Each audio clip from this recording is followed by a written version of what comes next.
All right. Welcome, everyone. Thank you for joining us today. I'm here with Bianca Stiles, and my name is Miguel. Thanks, everyone. Obviously, today is really just a conversation between two former student athletes who've been there, done it, and obviously it's meant for you guys to help see exactly what it was like, and mainly the male and female differences between scholarships, opportunities. It's not really a one-way path for everyone. Everyone has a different journey. But yeah, I guess today's really just a deep dive into our own experiences, what we found with the differences, maybe some similarities, and just value for everyone that's listening. So obviously it is a Q&A. So whenever you have a question or anything, just pop in at any time and we'll answer it and pick it up straight away. And yeah, so I guess before we jump right into it, I think the important thing is to really talk about exactly what each of our journeys were. I think it makes a lot of sense to explain how we actually ended up in the US first, because I think everyone's a little bit different with it. So I'll start. So I guess for me, my journey started after I actually graduated year 12. I didn't know about the US pathway going through high school, and yeah, I didn't really know exactly what I wanted to do, more or less. Like everyone kind of jumps with the ideas of going to Europe and playing at the highest level, but for me, yeah, I didn't know about the US pathway until I finished. So moved to Sydney for a year. I did my gap year in Sydney. I wanted to play football at a high level because obviously I come from Canberra, so the level of football isn't all that great down there.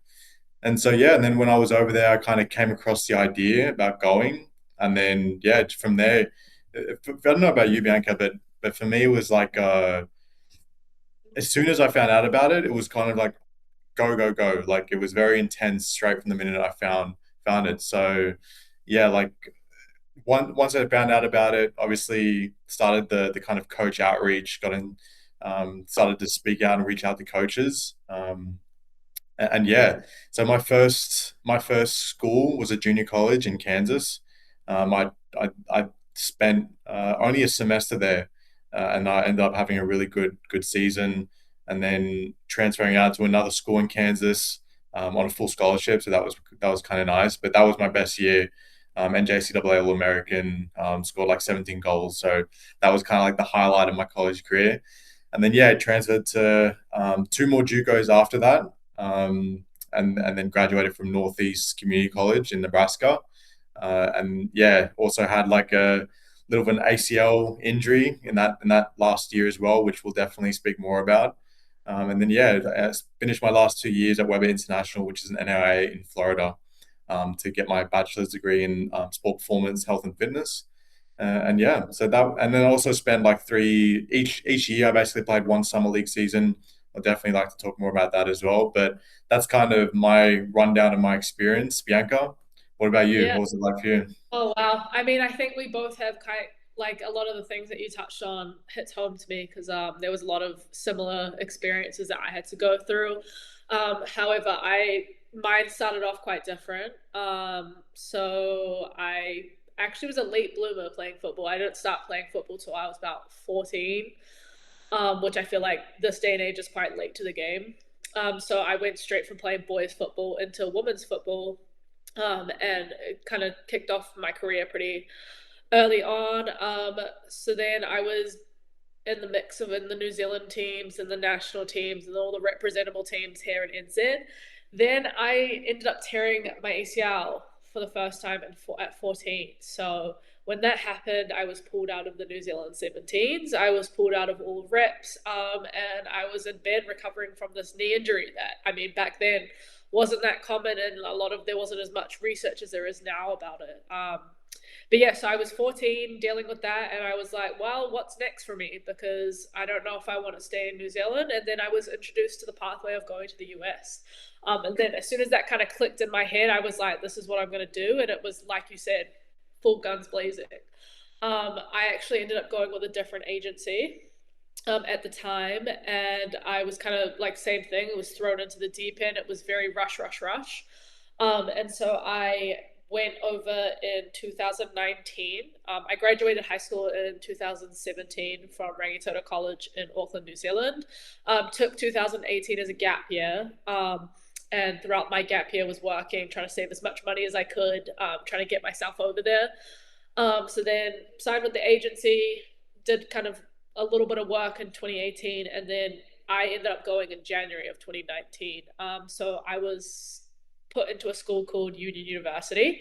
That was a D2 school that was in Jackson, Tennessee, which is right like smack in the middle of America. I didn't really know too much about it, honestly. But yeah, so I started my career off there in January, which was spring season. And I guess we can kind of talk a little bit about the two different seasons as we keep going. But yeah, it's off season, so it was quite different. And when I was over there, my first game, we had a friendly game, and I ended up tearing my other ACL, my first game in America. So, I had that first injury at 14 over here, and then second time did it over there as well. So once that happened, I kind of figured out Tennessee is probably not the best location for me. I didn't really enjoy it. People were great, everyone's super nice. But yeah, I just wasn't, I'm such a city girl, and it wasn't really something that I liked. So I ended up transferring to a Division 1 school in North Carolina called Gardner Webb University, and I was there for 2 years. There through COVID, yeah, which was pretty crazy, having to train and stuff during COVID with masks on and all that craziness. But yeah, so there was there for 2 years, and then I just had, and I wasn't probably getting the amount of game time that I realistically wanted for myself. So I thought, you know what, I'm going to go through this process again. I'm going to transfer. So I transferred to Post University, which is where I finished my bachelor's of sports management. And then my coach ended up asking me to stay another year. So I was able to complete my master's in business as well, which was awesome. So I ended up returning back home last year with 2 degrees, which was awesome. But yeah, that's my journey, quite long. Yeah, no, I mean, I think this is kind of where it all fits in place, right? This is where we start to realize the actual main differences between everyone's kind of pathway. But so I think I'd love to kind of go into more depth now Yeah, about exactly what the kind of differences are between like the scholarships and recruiting timelines, because I didn't even know this myself because I know my experience was definitely very different to what yours was. And we yeah, obviously have similarities as well at times, especially with like the transfers, the yeah. ACL setbacks, yeah, which are the main ones. But so when you were first looking at going out to the US, what was the kind of period between where you started to actually realize, okay, this is what I want to do, and then how long did it take before you actually got sent over, basically? Like, what was your kind of gap and what was your kind of recruiting timeline? Yeah, so it was end of year 13. So I was very, very late to the game. And Yeah. that did affect me going over there because I had to sit out a whole season.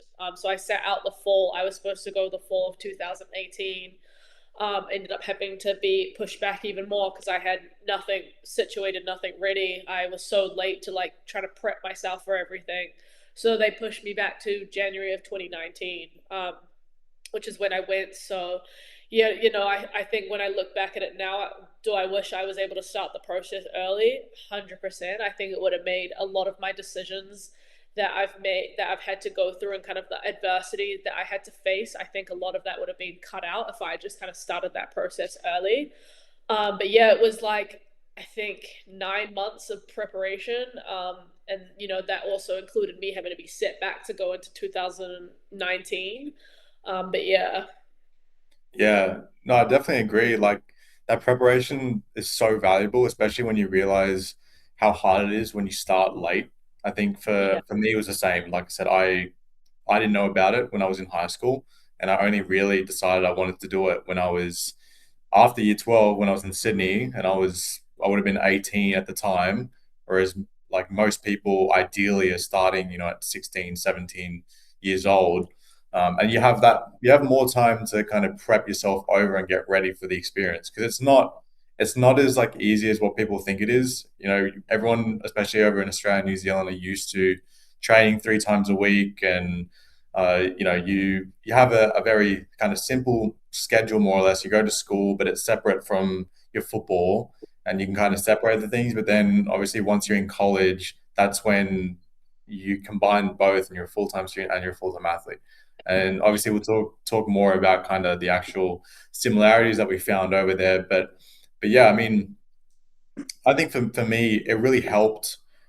So funny enough, actually, when because COVID happened, it pushed my season back. So it gave me Yeah. more time to prep, even though I was already late. I think Yeah. if I had went to the US right when I initially committed, which was about like maybe middle of 2018, no, 2019 was when I'd Yeah. first committed, yep, I'm going to do this pathway, and I was starting to reach out to schools.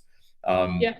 but I don't think I would have been anywhere near as prepared as I was if it didn't happen that way, because once COVID hit, I was supposed to go out in August 2020, and that season got cancelled, and I didn't end up going until January 2021.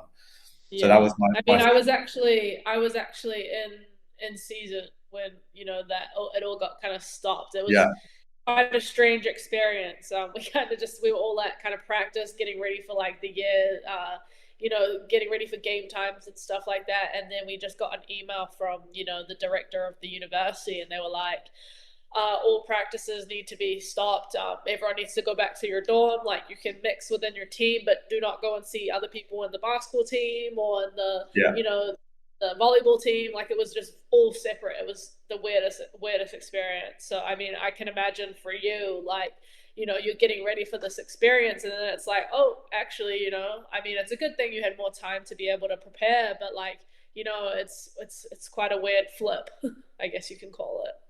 Yeah, yeah. I mean, it was a crazy time for everyone, but I definitely think that it helped. Like I said, For with sure. my preparation in general. But yeah, so I mean, about the scholarships, regarding the scholarships, what did you Yeah. like? What was your experience when you were speaking with coaches and that were negotiating budgets? And because I know it's a little bit different between the men's and women's programs and the way that they're funded, the amount of scholarships they give. Like, I'm just curious to kind of know from your end, was it really hard to be able to negotiate scholarships or get like close to a full scholarship, or like what was it kind of Um, like for you, and then like battling for like roster spots and positions, yeah. because every coach is looking for different things at any given time. So yeah, I'm curious to know what it's like for you, and then I'll kind of give my perspective as well. Yeah, for sure. I mean, oh, let me think back. So my first year going out as a freshman, so year one, obviously when I was looking at scholarship opportunities and talking to coaches in that instance, it was quite difficult because obviously they don't really understand the level over here. So they don't know where we're kind of playing at. I was lucky enough to have, some accolades, a good CV because of, the reps and stuff like that I played in NZ. However, at the end of the day, the level that's played over here in New Zealand and Australia is so different to the States. So it's hard for them to gauge kind of the level that they're sitting at, especially when it comes to soccer. Um, so I wasn't offered a full scholarship right away. I was pretty close near to it, but my coach kind of said to me, like, you need to prove yourself type thing. Like, you need to come over here, show us that, like, this is something you can do. This is something, you care about. I want to make sure that both you're doing well on the field, but also doing well in the classroom. My fault is my grades were so bad. My year 13 was just, I'm gonna be honest here. Sorry, Dad, but I flunked it. I didn't care about my grades because I was like, my soccer's gonna take me. I'll be just and I kind of just didn't realize that your academics needs to be just as important. Back when I went over, luckily we were able to take the SAT. Well, it was actually a requirement, so I did end up having to take the SAT, which helped me, for them to see my academic level. But in college, like, I could have just again saved myself if I had known, like, let's make sure my academics are good. Let's make sure I'm keeping on top of what I'm doing in both my internals and in my externals as well. And that's just kind of something that I wasn't really made aware of at the time. And that, again, affected my scholarship opportunities when I was in the States. When I transferred to my Division One, I really started to understand, especially year one, my best friend, she was an academic guru. So like, she was like, you need to like focus on your studies, Bianca. And I was like, okay. So I really like knuckled down in all my classes. The only class I kind of struggled with was science because I couldn't really understand the accent of the Americans. That Tennessee accent's difficult. So I did have to. I actually ended up like bringing my phone up, record his lectures so that I could rewatch it. That Yeah. helped me. Um, but yeah, I just ended up knuckling down a lot in my studies in order to achieve getting that academic scholarship, and that definitely helped me. That when I transferred to Gardner Webb, I was pretty much, I don't think I paid anything.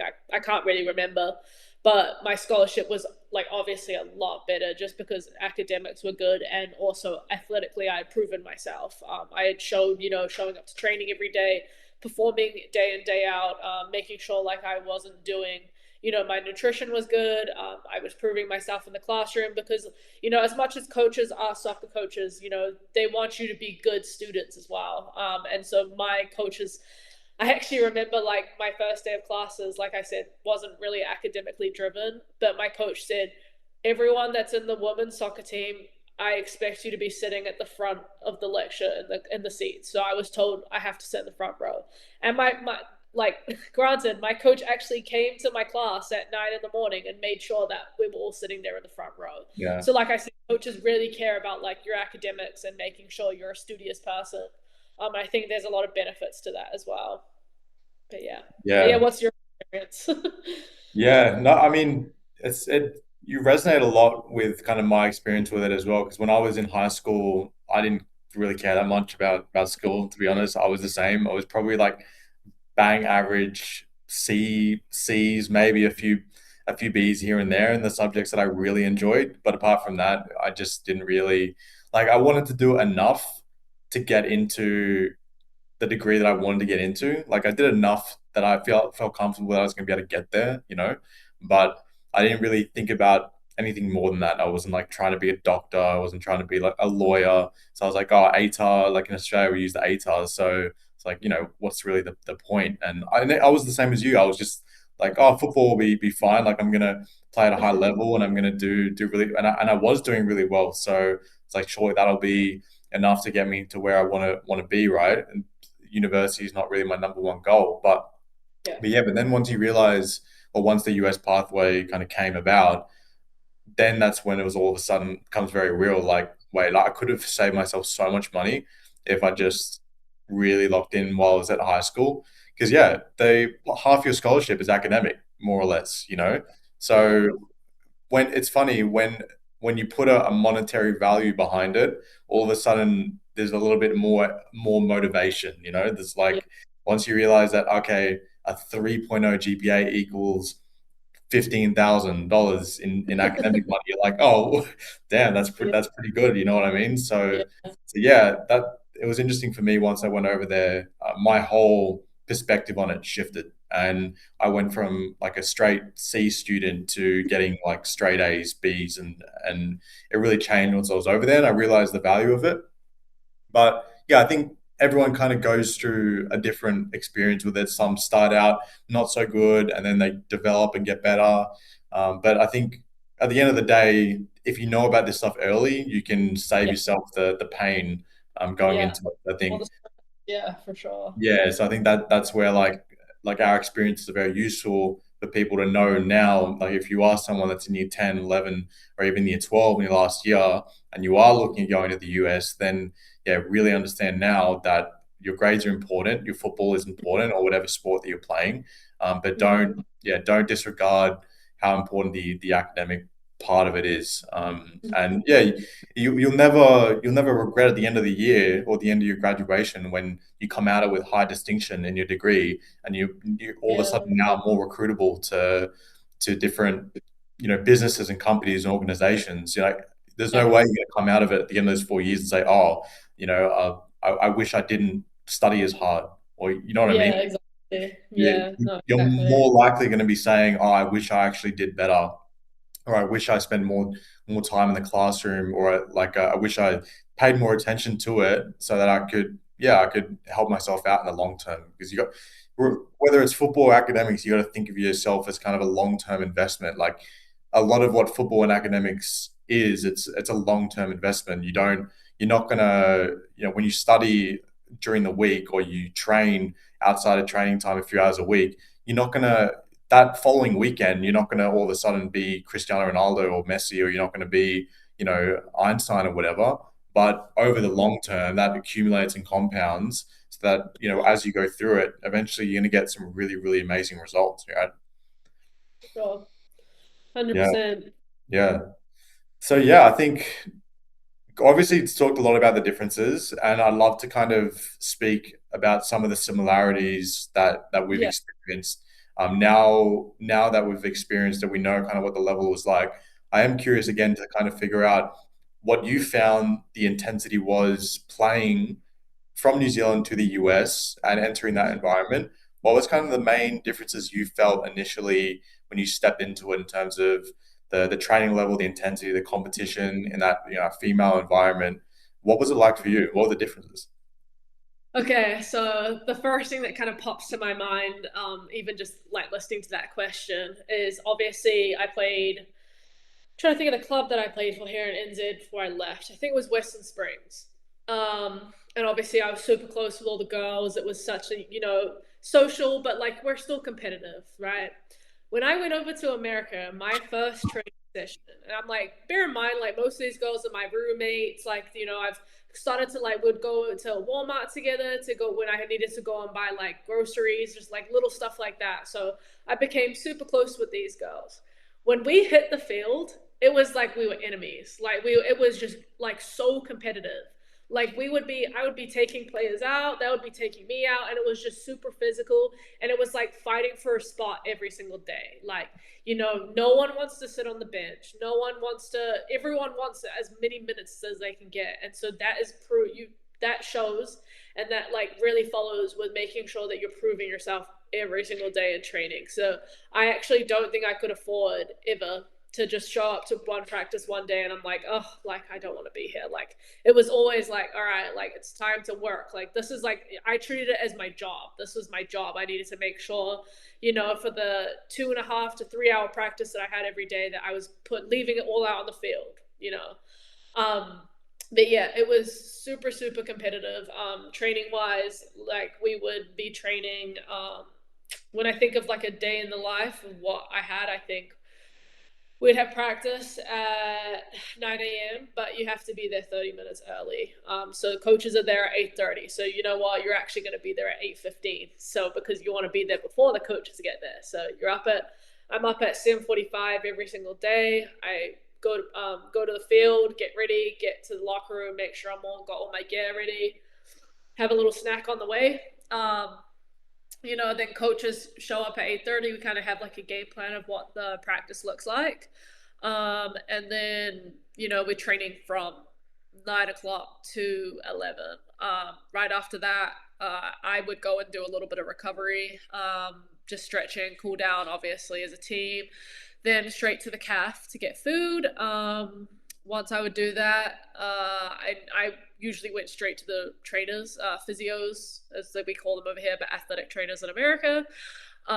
Would go to them, get a bit of treatment done, making sure like my recovery is going good. Then I would have classes for a set amount of hours a day. It was usually around, it changed obviously being with my master's. My classes were a little bit more lenient being online, but when I was in my bachelor's, I was going to 3 classes a day as a balance. And then once I'd have classes, get dinner, and then gym.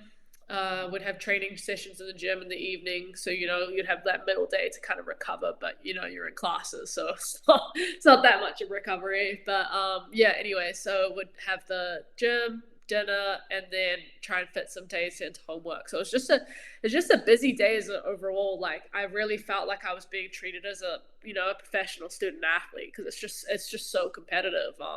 And no one's slacking off, because if you're slacking off, you're not getting minutes. And coaches can see that. Even if you're tired, you just kind of show up every day and remember your why you wanted to be in that position. I think that's something that really helped me get through those really tough days where I was maybe a little bit tired, or something like that. But I just think especially when it came to the competitiveness. It was super competitive compared to here. I kind of felt like, especially coming back, I'm like, NZ football's a little bit more social than competitive Division 2 and Division 1 soccer in America. But yeah, how Yeah. about yourself? Yeah, no, I think that's an amazing point. Like the football, especially here in Australia as well, is very more. It's more social. So it feels like when you go out to training, you're there to have a good time with your mates, and everyone's got full time jobs pretty much on the side. So it's not the main thing for most people. It's Yeah, kind of the thing you do extra as kind of like a hobby or just like a social yeah, event. And yeah, sure, it's competitive, and there are certain environments that are more competitive than others and more serious, but yeah, you never really. It's very different once you step in the US because yeah, it's like you said, you become a professional and you treat yourself and the coaches and everyone else treats you as a professional player. Like you have all yeah, these facilities, environments around you, and you feel like a professional, and you should because that's what you're treated as, and that's what you're there for. You're there as a kind of a product and like a investment from the school that you're expected to perform. You're on a scholarship. It's not just, oh yeah, I'll show up and rock up to training and go through the motions and just have a good time. If that's the attitude that you walk into it, then you're gonna have a very you're going to tough time. struggle, have a very tough time, right? Because, yeah, like you said, the coaches pick up on that, your teammates pick up on that. You've got so many people around you that are there from all different parts of the world that are all like a lot of them are fighting for better lives for their families. A lot of them, like I spend a lot of time with internationals that, their parents are just barely, affording to send them over there. So they're trying to like essentially create a better life for themselves and their families, and they don't Yeah, have that safety net that maybe a lot of us do, right?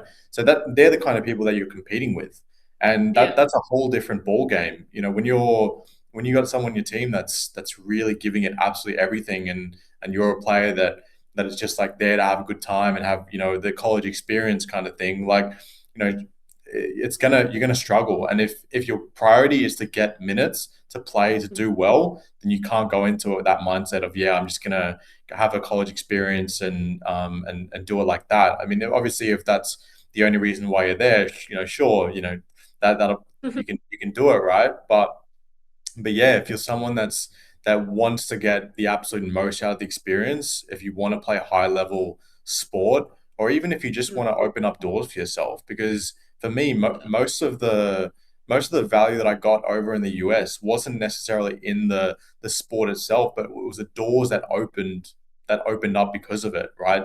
The connections that you make, the people that you meet, like the experiences that you have, all these things are infinitely more valuable than everything else. But then on top of that, yeah, you have a degree at the end of it. You have 4 or 5 years of competitive high level sport that you would never get, back home, right? Unless you're already in that professional environment, which most people aren't, right?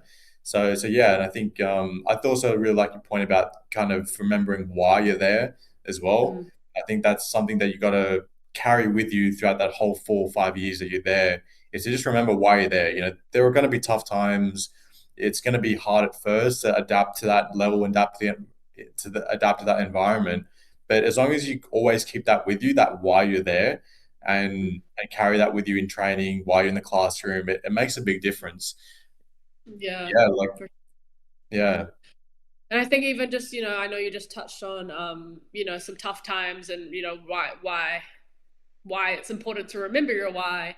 I think it's a good time to kind of talk about some of our setbacks that we went through. Cause I think both of us, we've both gone through the exact same injury, and kind of how we dealt with it. I think it's super important that, to realize that, going through this stuff, it happens a lot, and you can get through it. And that was something that I had to keep telling myself day in and day out when I was over there. But yeah, I'll let you kind of explain your situation, first. yeah, yeah. So yeah, it was obviously with the ACL. I was, for context, I was in my third year of junior college. So because of the COVID season, I got an extra season at JUCO, so it allowed me to get a little bit of extra time there, because Yeah. normally it's only 2 years.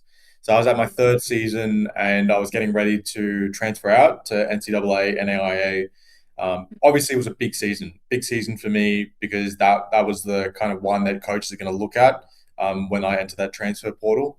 And yeah, so it was right at the beginning of the season. We're in preseason, which is obviously pretty intense. It was just after kind of a beep test because most coaches will get you to do some kind of fitness test beforehand.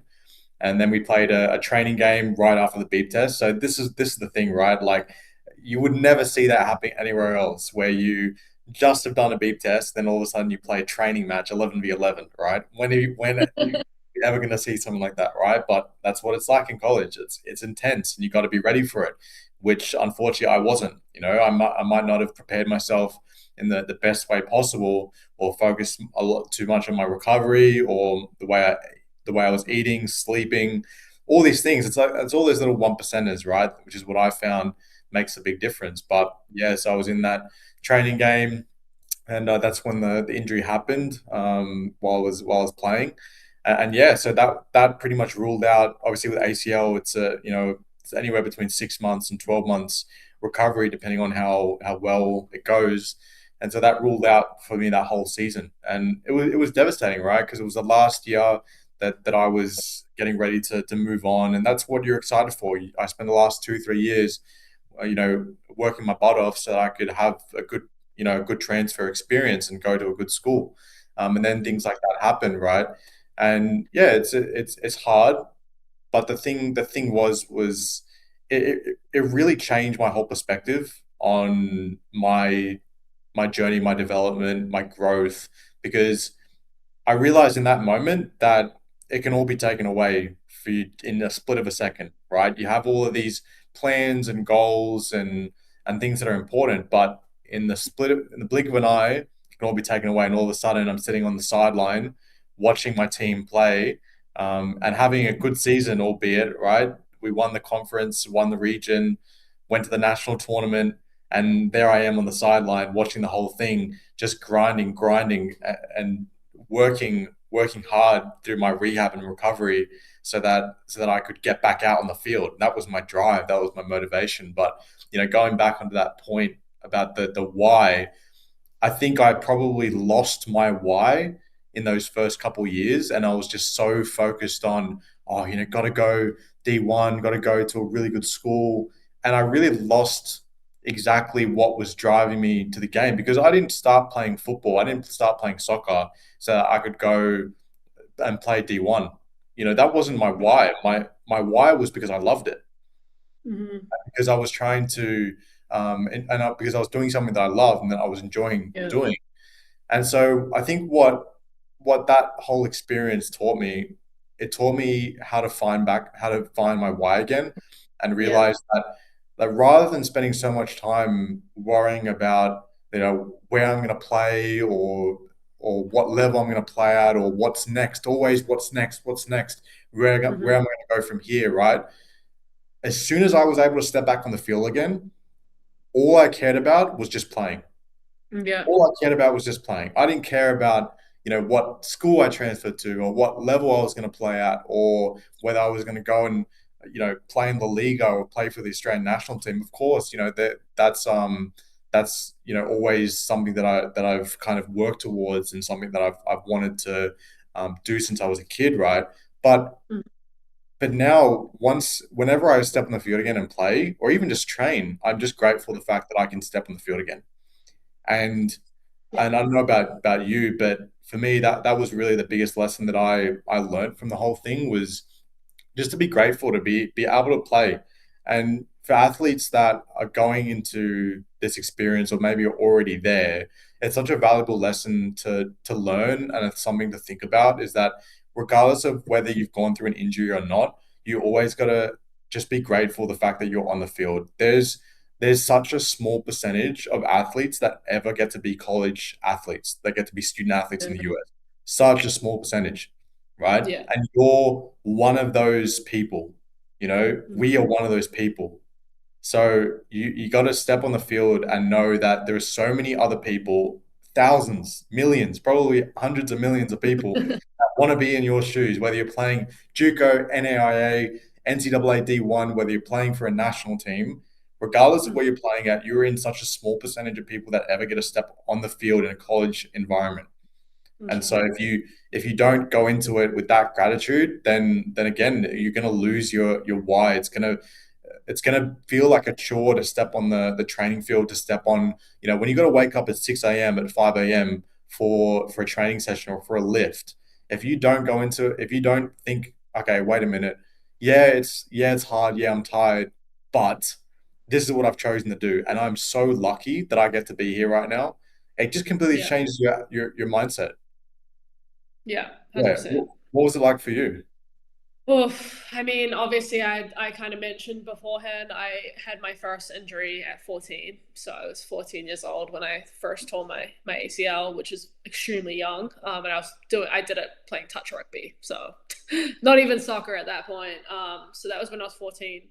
So let's see, what's 5 years later, 2019, first game in America. I've just done this whole process. I'm finally over here. I've made the flight. My dad dropped me off over there. I'd finally gone through getting ready for myself to be there, setting everything up. First game, second half, gone. I remember it so clearly. And this was like what now? Like 6, 7 years ago. And yeah, it was super, super mentally challenging because I had already gone through all of this before. But then on top of that, I didn't have my family right next to me.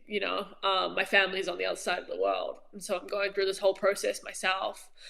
Internally, I was really, honestly, I give a lot of credit to the athletic trainer staff. I give a lot of credit to the university because the process of how quick it was for me to my trainer saw me right away because athletic trainers travel with you to the games, so I knew what it was pretty much immediately. And then I was able to go see a sports doctor, I think the day after. So the treatment path of it was super, super quick. I was able to go see the doctor, and they said to me, you're in for surgery. You're booked in for a month from now, so you start your prehab right away. And I kind of like, luckily, I just had such great support system around me. I still actually have my best friend to this day. She's my first friend in America. She wrote me a letter, and I still have it, which is crazy. But she wrote me a letter being like, "You're gonna get through this. You're a strong person. Just remember, everything you've done to get there. Don't give up. This and that." So, she really was amazing support system for me through this process of the ACL. And I mean, I kind of had the same thing. I felt like kind of lost my identity almost with all of the with not being able to play. Even just like the smallest things is during the what's it called, during the preseason warm up, pre-game warm up. Everyone's getting ready, strapping up and stuff like that. I'm taking the drink bottles out, and just like little stuff like that just bothered me. And I was like, I should be right in the middle, like pumping up the team and stuff like that. And obviously, as time went on, I kind of learned to adapt myself because I think right at the start of the injury, I really like secluded myself to just me. I didn't want to talk to anyone about it.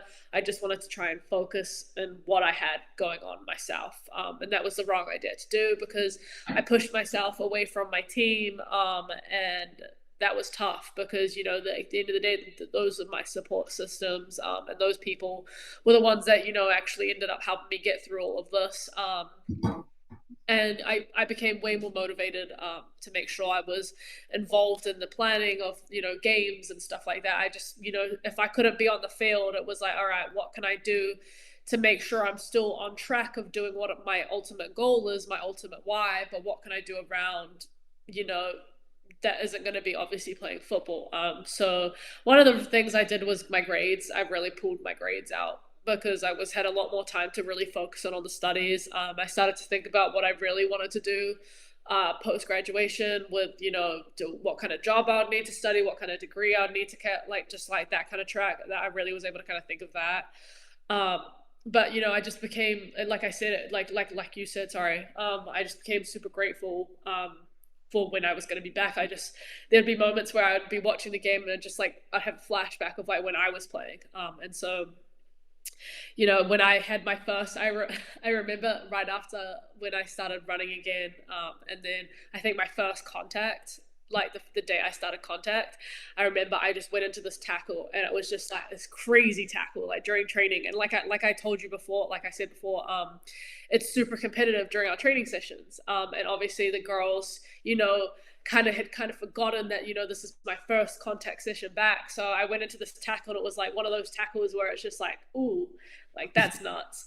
And I remember I got out of it, and like my whole team's like staring at me, and like we all paused and they all just staring at me like, "Are you okay? Are you okay?" And I was like, "Yeah." Like I just remember everyone was just like super hyped for me because like that was like the first like big like moment of me like kind of making my comeback. Yeah, but like I said, I think it's super important to focus if something like that ever happens. Hopefully it doesn't, but making sure that you can strengthen. There's still stuff you can do outside of it to make sure you're still on track with your goals. It's important to have a good support system. Invest in your friends, invest in your coaches. They care about you, so they will help you get through it. Happened to me, happened to you.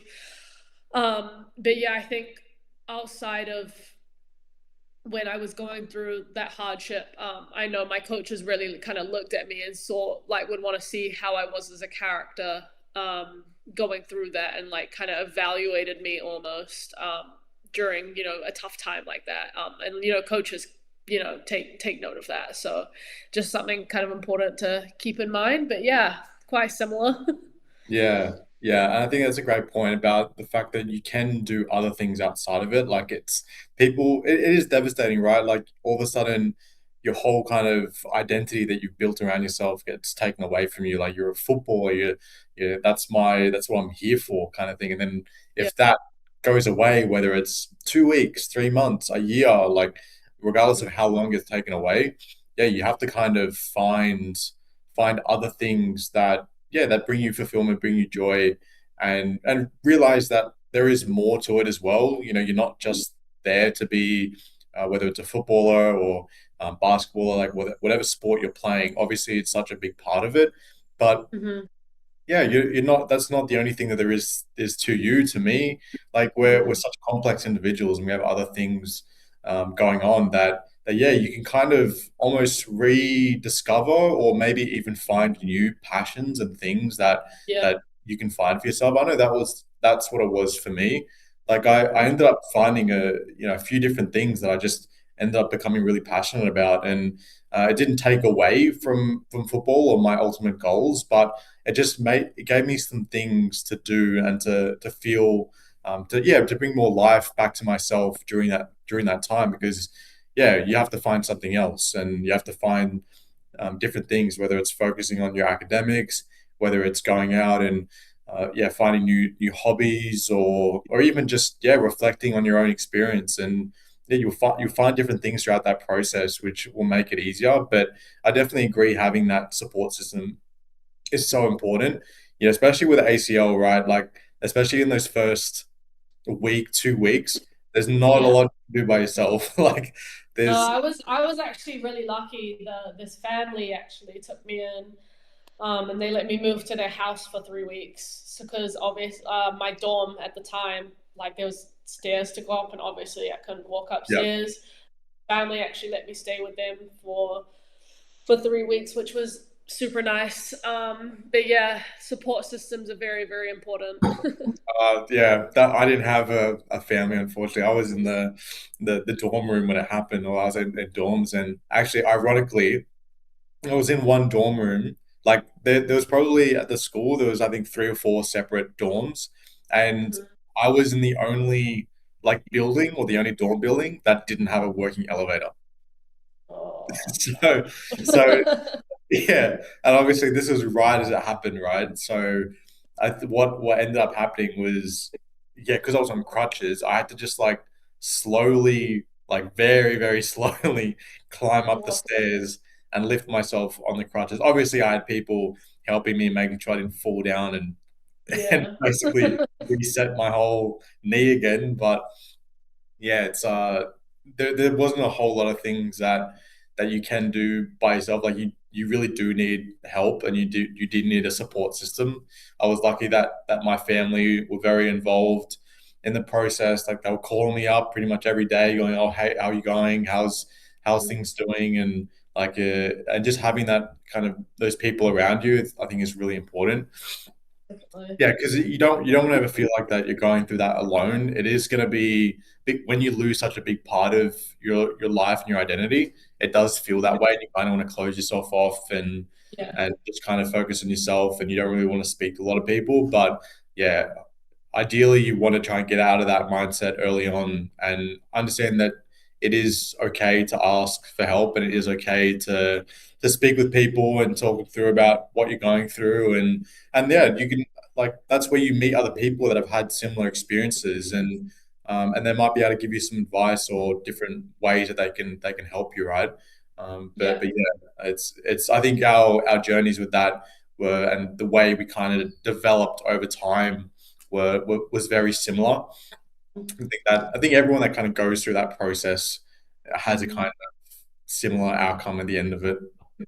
And I think it's also like character building, Yeah, going through having something that extreme happen to you about something that's super important to you, and how you bounce back from that. It's character building, and I think me going through that experience, obviously, I went through it at a very young age, and then my approach to it at 19 was a little different, and I just, was able to just be a lot more mentally tough. And that was shown through, like, you could tell, with my coaches had given me feedback is, if I'm going through a tough game or a tough soccer game, like I was just able to bounce back. Or if, like you said, like if I was really tired one day and I didn't want to go to training, I would think back at, like, there's people that might be injured right now that wish they could be training. And it definitely helps change your mindset of, like, okay, like, this is not so bad. If I can get through that, I can get through anything. yeah, yeah, absolutely. It's that was the kind of great thing that I think I learned from it, was just knowing that if you can get through that and you can do something as big as that, recover and get back to the level you're at, like what else can life throw you that you wouldn't be able to get through, right? But Yeah. yeah, I'm the funny thing is I definitely feel like I'm grateful that it happened. And Mm-hmm. it's weird to say because, oh, you're grateful that you tore your ACL. How could you possibly be grateful for something like that? But you don't really understand it until you've actually been through it. And Yeah. obviously, I would never want someone to experience that, because it is Yeah. hard. But at the same time, it does bring about so many lessons and self development kind of points in your life that really really makes a big difference. It definitely changed my life. Um, Yeah. I mean, even like me, just you saying that made me think, like, obviously, if I didn't go through my first ACL, I probably wouldn't have gone to America. If I didn't happen my second ACL, I probably yeah, wouldn't have turned back to New Zealand with my masters as well. So, yeah. I am a true believer that everything does happen for a reason, for sure, Yeah, based on. yeah, yeah, no, 100%. It's weird how it all kind of fits in hindsight. Like, you don't really realize why things happen in the moment. It's like Yeah. it's very easy to get stuck in that mindset of, oh, why me? Like, why out of everyone that would happen to me? And you have that kind of like victim mindset in a way. But then 2, 3 years down the road, like us looking back at it, it's like, oh wow, like I'm actually pretty glad that happened to me, because happen, then this wouldn't happen. And if that didn't happen, then this wouldn't have happened. And then like it's like this weird kind of butterfly effect of like different things kind of falling into place. It's weird how it all works out. But yeah, no, I think that's awesome. And like I think both of us have really good advice to give to different athletes and as people who are either already in the US and going through it, or people that are looking at going. I think to finish off, I would really just kind of want to ask you, what's kind of like one really, really important piece of advice you would give to someone who's maybe 16 or 17 that's looking at going, or maybe preparing to going, and maybe one Yeah. piece of advice for an athlete that's already there, and maybe just started their college journey. Yeah. What's kind of one piece of advice you would give for both those kind of people? For someone getting ready to, or exploring that pathway, thinking of doing it, it would be, if this is something that you really want to do, if you see yourself as, you want to excel in your sport, you want to see how far you can take it, you want to open opportunities, you want to open possibilities, I would definitely try and get kind of on a consult with either me or Miguel as soon as possible, just because it's important to just be able to talk about your options. And we can kind of map it out for you as a, so you can see it as a vision in a visionary way. But I think it's just, yeah, I think being able to just kind of, what's it called? Jump on it straight away and get a moving on it is going to give you more options rather than waiting for it, waiting and delaying, or not doing kind of what we did and go last minute, which I Yeah. don't advise people. For someone that's in America starting this journey, amazing stuff. Getting over there is, you've taken that first step of actually being there. That's awesome. My advice is to trust the process, not to give up. I think there's a lot of the times when internationals go to America, there's a lot of new things that they face, culture shocks, food shocks, just, a whole new environment. Trust the process because everything will fall into place. And, you're going to learn so much being over there, but, just keep going is my advice for those people. What about yourself? Yeah, and I think that's awesome, awesome advice. Like, I definitely agree, especially with people that are first starting to look over. Yeah, my advice, it's because we had very similar stories. I think our it's where it crosses over quite a lot. I definitely think that the earlier you find out about this process, the better it is for you. The more information that you have, it's like with anything. The better prepared you are for the test, the more you study for a test, the better the test is. So it all kind of fits in well. But I would also say that for people that are maybe considering going to the US, it's important now to really try to get used to being able to manage your time and being able to get used to that kind of high intense environment because you are getting thrown into a place where you are a full-time student, you are a full-time athlete. So I think the more you can kind of prepare yourself now in terms of being self-responsible for your life, being able to manage your time, stay on top of things. Don't leave things to the last minute. If you're in school, you got assignments, don't wait until the last minute. Get it done early. If it only takes an hour to get done, then you can do it in an hour. I always Mm-hmm. like that example of like, when you're procrastinating work and then it's due at midnight, but then you get it done like you start at 11 p.m. and then you get it done, at 11:45 or right before. If you only know it's going to take you 45 minutes to get done, then why not spend 45 minutes doing it 2 weeks before? And then rather Yeah. than rather than being all stressed out for those 2 weeks going, oh, I just remembered I got to go get this assignment done. It's already done, right? So Yeah. that would be my advice for people who are looking at going.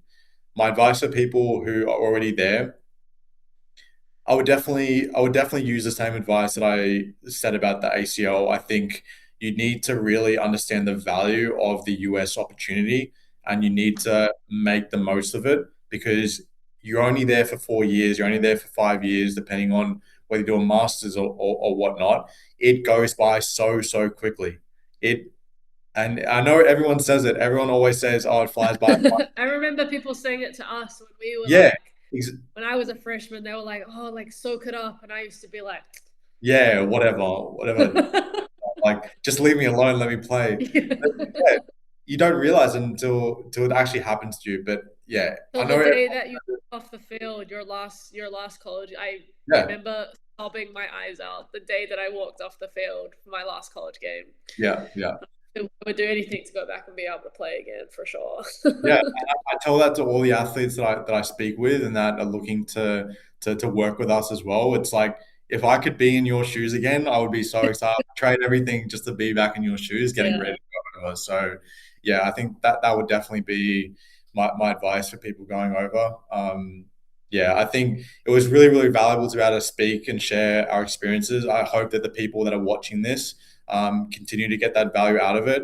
I know that me and Bianca are planning on doing a series over the next month, pretty much. We're looking at doing a sort of a podcast series, just giving little bits of advice, educational information for people that are already in the US as well, because we understand that it doesn't just finish once you actually get placed. There's a whole 4 years while you're over there. And we both think it's very valuable for athletes to be able that are already there to have that information, get that advice or support that they need, or things that we wish that maybe we knew while we were over there to help make the most of it. So be on the Mm-hmm. lookout for that. That's definitely going to be coming up pretty soon. But yeah, thank you so much, Bianca, for taking the time. Glad that we could find it to chat and to talk about this awesome experience and share some really valuable insights from ourselves. But yeah, Definitely. yeah, ourselves, we're gonna have this stuff in the background. We're gonna be working on different things. So be on the lookout. If you are looking at starting this process, reach out to one of us, and we'll be excited to get you started. Like I said, we wish you were in your shoes. So Yeah, yeah. definitely. All right. But yeah, Well, all right. thank you. We'll see you guys later. See ya.